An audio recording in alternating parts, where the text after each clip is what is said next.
Hey guys, welcome back, and I'm still controlling Len, beautiful, Ren, whatever, really cute little girl. Access to the sanctuary in the engine room is restricted. Please provide voice ID. Enforcer number 15, Ren. Code name, Angel of Slaughter. Destination, Sanctuary. Access granted.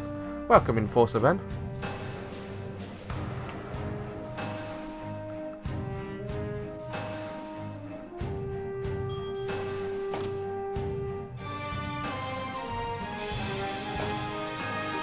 And here we are, this is Sanctuary. Treasure should be just inside. Hey Ren, what is it? We weren't controlling that Joshua puppet in the base? No, that's right. The professor asked me too. Neat, huh? See a victim was sighted too, huh? Huh? Never mind. Well, here I go. See you later.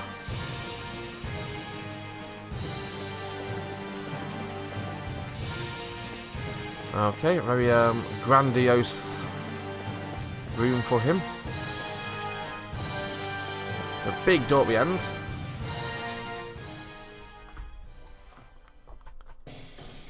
To meet this so-called professor.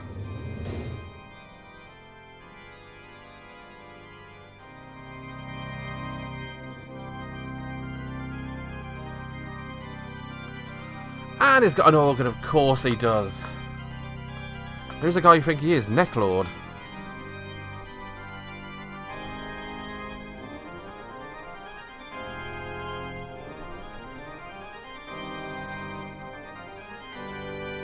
Necklord's got more personality in Single Fang than this guy has. So far, anyway.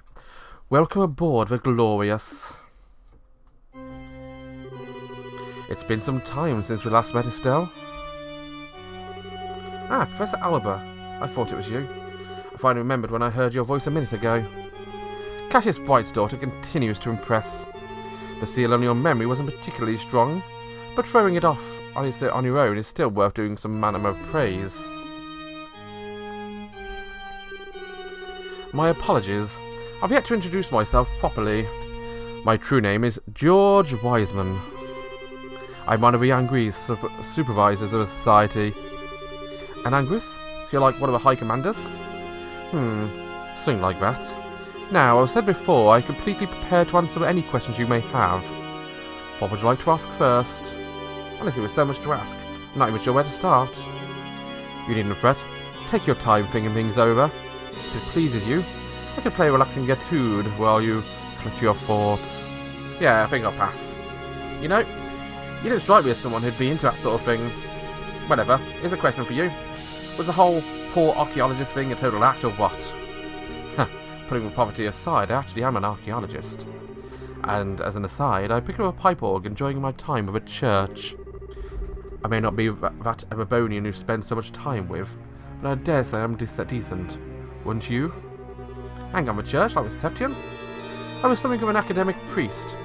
A chance meeting with a Grand Master led me to discarding a path of a faith. My knowledge of artifacts, paltry as it is, still proves useful from time to time, thankfully. Our current plan, in particular. The one who tempted Colonel Richard in starting the coup. The one who arranged the gospel experiments. It was you. It certainly was. And it was all for the sake of our cause. Your gospel plan. I saw something in a research facility about that. It plans to take the Oriole, isn't it? Take the Oriole? That's not entirely accurate, no. But for the purpose of a conversation, it was a fight, yes. What is it, anyway? Why do you want it so badly? I know it's said to be one of the treasures Rados, but just what is it? Ah, for the moment I must keep the exact nature of the Oriole a secret. I would, after all, so hate to spoil the surprise. Surprise, right. Thanks. Our plan has moved into its third phase. Very, very soon now, its true nature will be plain to see. I can barely contain my anticipation. And once it has shown itself, then we will see the potential of mankind unfurl before our eyes. The potential of mankind? Ragnar said something about that too. Oh, the Holy Beast was willing to bestow his wisdom upon you. Perhaps you are doing more than simply living in your father's shadow. Spare me with flattery. And oh hell, I keep asking you things, you keep dodging me answers. Do forgive me. It wasn't my intention to be so evasive. I can, however, easily answer the question I know you want to ask most. And what? What keeps you from asking it? Don't be afraid, muster your courage and ask it of me. Where's Joshua? His exact location is currently unknown to me. From what I've observed, he is up to something with those sky bandits. Their movements have proven to be quite elusive. Though he's alive and well, I can assure you that. Joshua's specialities are covert operations and guerrilla warfare. I was the one who tuned him to excel at such. But it is long since surpassed even my greatest expectations. I gleefully await to see the height of his potential. You. Come now, you needn't look so angry. When Joshua was entrusted to my care, his heart was akin to a glass ornament, dashed against a paving stone. It was my first attempt at rebuilding such a shattered soul. It's not natural, you think, for an academic to be curious about the results of his work? What did you tell Joshua on the day of the Queen's celebrations? I merely removed a block in his memory and told him the truth. That he, once taken into your home, had unwittingly been acting as a spy and selling the guild information to a society. But which this coup succeeded in its own right because of him. And finally, that thanks to his efforts, the ground was at last fertile for our plan. I even rewarded him. I formally released him from his obligations for the society. I finally get it. Why Joshua that night, why he disappeared. Why he said goodbye without look at his face. Yes, I must say I did find that regrettable. To think that Joshua would abandon you so coldly after regaining himself. I recommended he just pretend he knew nothing and continue his life with you, but alas. Suppose my generosity backfired, I don't know. I'm amazed you can even say that. You were one who chased Joshua into a corner in the first place, he didn't have a choice. So he had to look like that and give his harmonica to me. And say goodbye, Estelle. All of it! Every last bit. It's all your fault. Ah! Hello. Where the hell did you come from? I was here from the start. You simply didn't bother to notice. What is this undignified performance?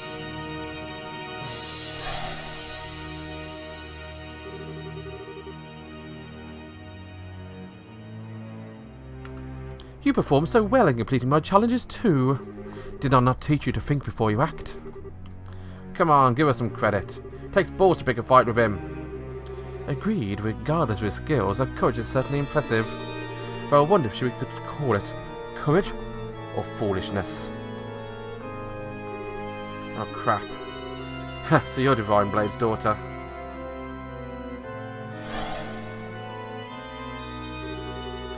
This will be the first time we've met. I'm Enforcer number 0, Campanella the Fool. Nice to meet you. Another one? Stop it, guys, you're scaring Estelle.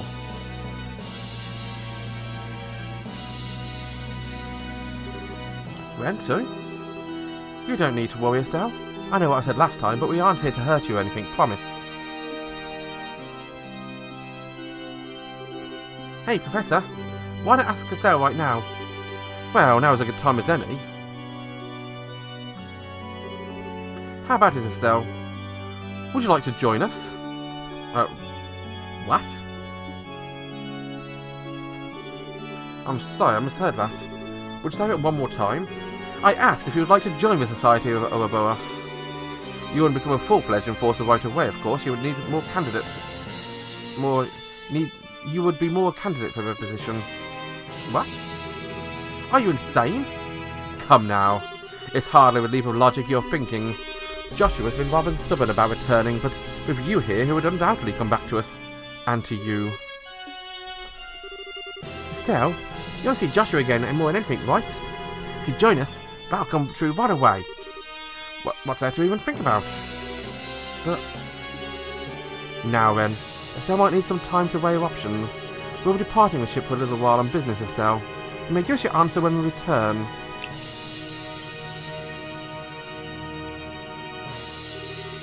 And I do apologise for this, but your options must remain fairly limited during your stay. Feel free to request anything you need, but you're staying in your cabin.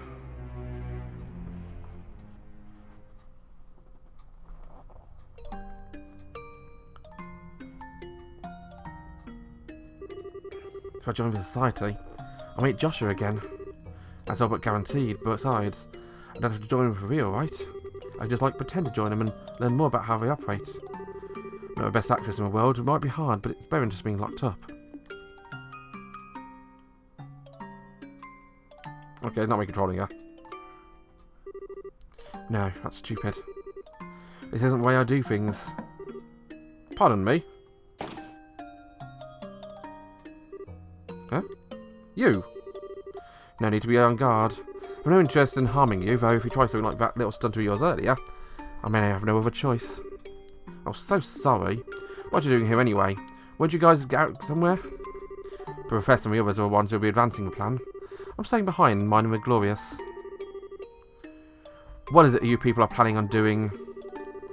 Wish to find out. Why not accept the Professor's invitation? You'll learn most of your plans if you do. Seems you have your answer. But you're still hesitating, aren't you? If you want my advice, Estelle Bright, you're not suited to a society of Ouroboros at all. In both ability and personality. Do you have to be so completely blunt about it? Don't misunderstand me. The potential for necessary skill isn't within you somewhere. What's your personality? You have too little darkness within you to be part of the Ouroboros. Darkness? All those in service to a Grandmaster bear some kind of darkness in their shoulders. Myself, the Professor, and the other enforcers. Joshua too, needless to say. Hey, what's your relationship to Joshua anyway? Relationship? Joshua was really focused on you. He seemed to know who you were even though he didn't recognise you with that mask on. On top of that, he seemed like he was desperate to find out who you were. That doesn't surprise me. The Professor sealed part of his memory away. He was hypnotised in such a way the moment he left society. He could remember little about us. Even if he remembered his actions as part of society, he could not remember his confederates. That would have been recalled as a dilemma. The memories of his childhood would be the same. Even if he remembers Karin, he likely would have only loosely remembered me. I see, so that's why... Wait, Karin? I've heard that name before.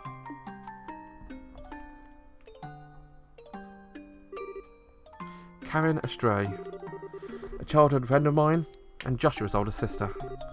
She died 10 years ago. The harmonica you had was originally Karin's. Joshua held onto it as a memento. Then it was passed on to you. Joshua had an older sister? How? How did she pass away? Hope you know what you're really asking. The answer to that question requires staring into the abyss which Joshua and the rest of us reside, and it will stare back. Are you prepared for that? Tell me. I don't know if I'm ready for what's coming, whatever, but I want to know what kind of path Joshua's followed. Doing else, I'll have to know that.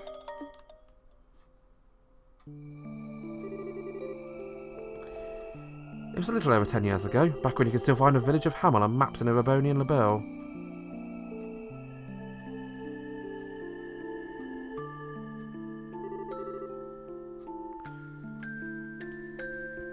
Hamel was a tiny little place. We weren't many other young people, so 3 of us were always together. I dreamed of becoming a bracer and spent my free time practicing swordsmanship. Karin and Joshua would encourage me. That's how we whiled away our days.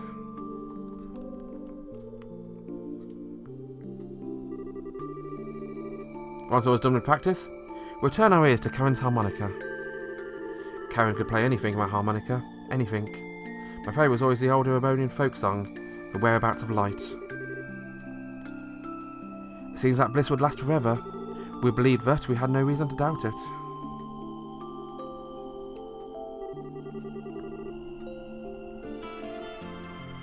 The day dawned and began like any other. Abandoned invaders, garbed in black and armed with Liberlian weaponry, came from nowhere. They encircled the village and slaughtered everyone in sight. None were spared, not the old and infirm, not the young and defenceless, not even infants. Those who were killed quickly in the opening moments were luckiest by far, and were women, even with telling there are some things that will not recount.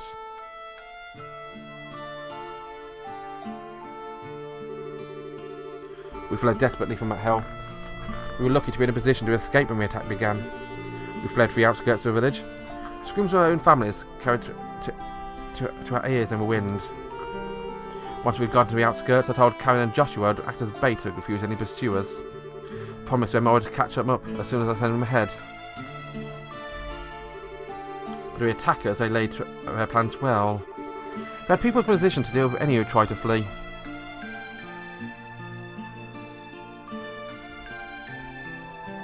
Oh, that's a bit of a bad widescreening there. I mean, I understand what we've done there, but yeah. When I finally caught up to him, the scene was strangely quiet. A man dead, shot through the throat. Joshua with a gun in his hand, dumbstruck. And Karin holding Joshua with a horrific wound on her back. She was barely breathing at that point. Even now, it seems surreal to me. Karin was calm and content. She entrusted her harmonica to Joshua, but then asked her to take care of him. And she died quietly there in that clearing.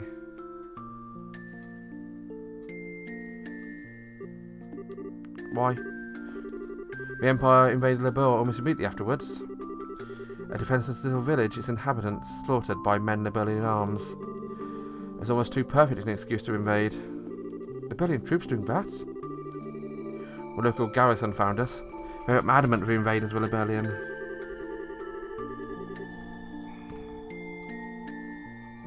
It all ended a few months later with the Empire's defeat, however. We were given a different tale entirely.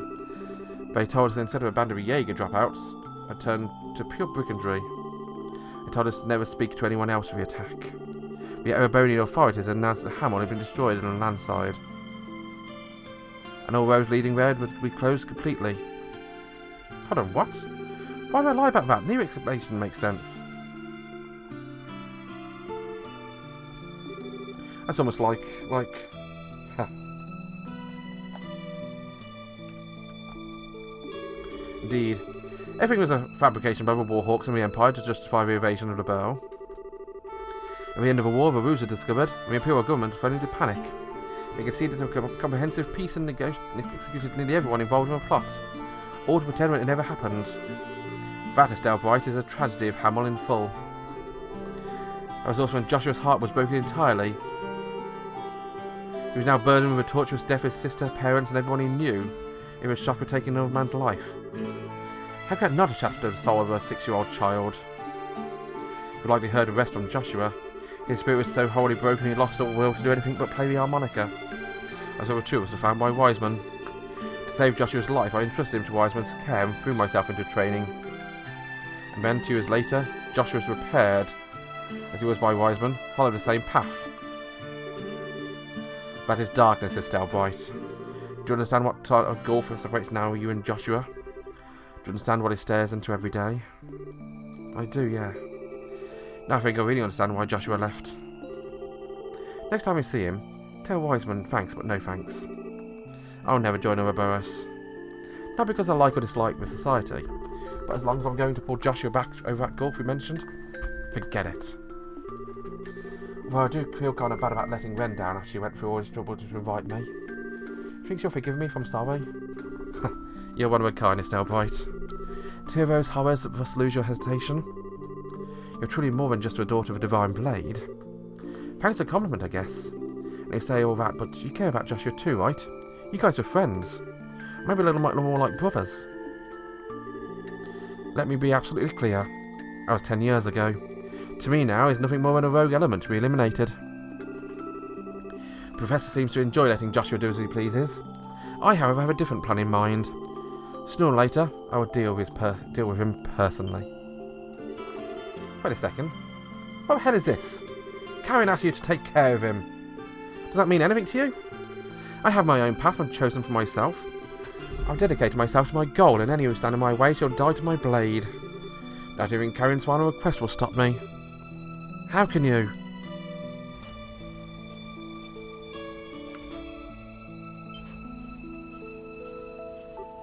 Ah.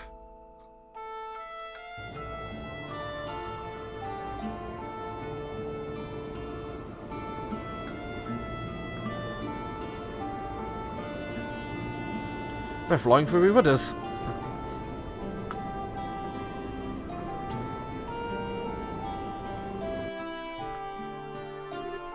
Rosa. Professor me it was yes. Looks like the third stage of our plan is getting underway. Third stage? What's that? Now that's not for you to know. Once you finish, you'll return to your father. Behave until then. Now, just As one final note, don't even think about attempting to escape. The Glorious is 8,000 arg above the ground. You have nowhere to run.